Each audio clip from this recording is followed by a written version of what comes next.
The federal government has announced plans to implement a performance-related pay system in the civil service in 2025.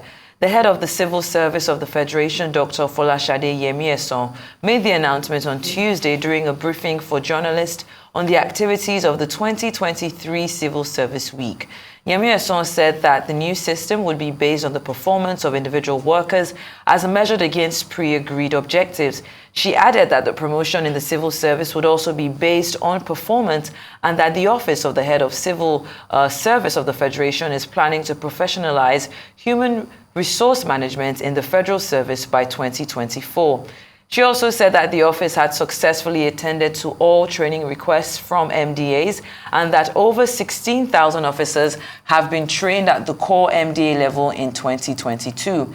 She added that the service had detected 1,618 fake illegal employment letters and that several errant officers have been suspended from the IPIS platform for not uploading their records. Yemieson also added that the next stage in the rollout of the HR model of the IPIS is to transfer 205,411 non-core civil servants affiliated to government agencies and parastatals to the platform. She said this process will be completed by the end of 2024. Well, now we're being joined by Arise News analyst, resident Arise News analyst, Dayo Sobowale, to take a look at the planned reform of the Nigerian civil service, as well as the federal government's decision to base workers' pay on performance from 2025. Welcome to the show, Mr. Dayo Sobowale. Good afternoon. It's a pleasure being here as usual. Okay. Right. So what do you think about this timeline? I mean, it's been spoken about on something that is tagged, the week 2023, but then we're saying that it's not going to pan out to 2025. Do you think that it's something that needs to wait about 2 years to be implemented, or should be looked at right now, rewarding people for their competence right now, especially on the back end of what's going on in the nation? Well, it shows the nature of leadership in the public service. But then people have been advocating for reforms for a long time. Now, the head of service saying that performance-based evaluation of staff will now wait till 2025. Mm-hmm. It's not on. See, one has to look at the history of reforms in the civil service to know how we got here today. You see, the reputation of the civil servant, from what I have read and from what I know today, is different. The civil servant that I was brought up to know was supposed to be seen and not heard. They were supposed to be impartial. They were to serve for 30 years or 60 years and retire. They were supposed to be honest, performance-based performance. But then the reputation today is different. People talk of cash and carry civil servants.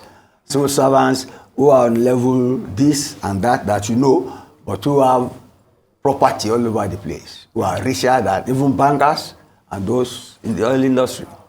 But it is a long journey, and I will share my experience with you. I was recruited into the civil service in 1975 as an assistant secretary. Get me? In the civil service, you have the admin class, you have the technical class. And in the civil service, it's those who read humanities or arts who get to become permanent secretaries. But you see, when the military intervened, okay, I will give you 2 instances relevant to where we are now. There was a performance-based commission called Udoji Commission, which was meant to review the performance of civil servants based on the management area of management by objective, so that you will be judged on your performance, you will be trained, and at that time, which perhaps is what we need now, it recommended higher wages. I was doing national service and I benefited. You won't understand. My salary as a youth corper was 120 naira oh my per month. But they increased it to 150 naira. So I got Doji arrears of 6 months, 180 naira, and it was a lot of money then. My salary as a assistant secretary, senior civil servant, was 3,264 per annum. Wow. Then. So it's come a long way. Yeah. But the civil service has always been the pride of the Nigerian public system. You had the Chief Adebo, Ahmed Joda, the super permanent secretaries. They built this country literally before things started falling apart. You see, the morale of the civil service crumbled in terms of selfless service and objectivity.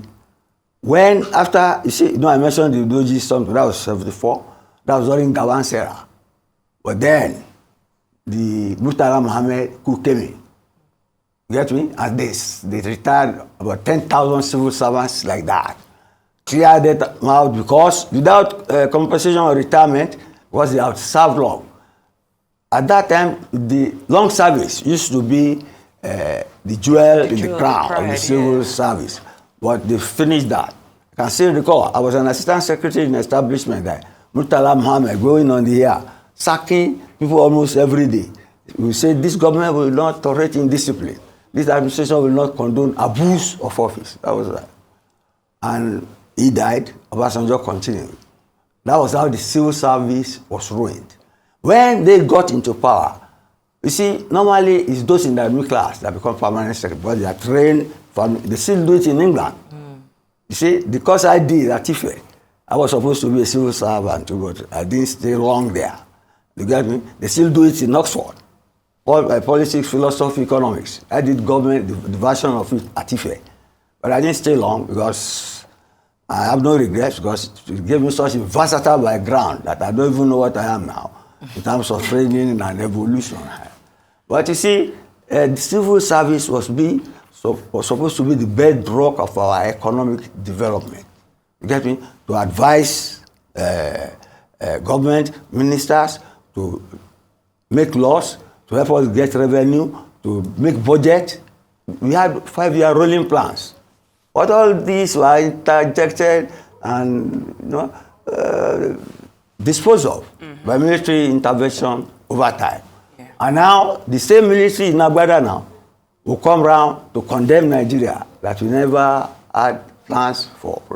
We had the civil service. After independence, before the military intervention, had 5-year rolling plans. Yes. So what the lady is saying now, this head of service, is what was the mode. So for you to say that people will not be assessed until 2025, or what mode are they assessing them now? Exactly. Federal character or what have you?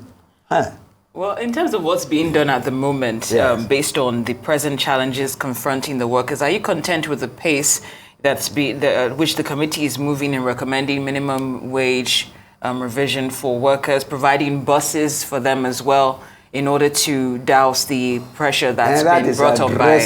Yes, that is good now. That is good. Well, are you fine with the pace? What do you mean by the pace? The pace of the committee. The pace is not fast. If they are planning to make things okay by 2025, you get me? And they are talking of palliatives now. Yeah. What they are talking about is providing buses and so on, evicting ghost workers and all that. Yes. Those are normal things to be expected in a well-run, management-focused, objective-focused leadership. That is nothing extraordinary about that. That's what Ogun State and all these states too are doing now to bring people on board. But I'm telling you, the civil service need. Actually, they don't need to recreate the world. There have been commissions, recommendations.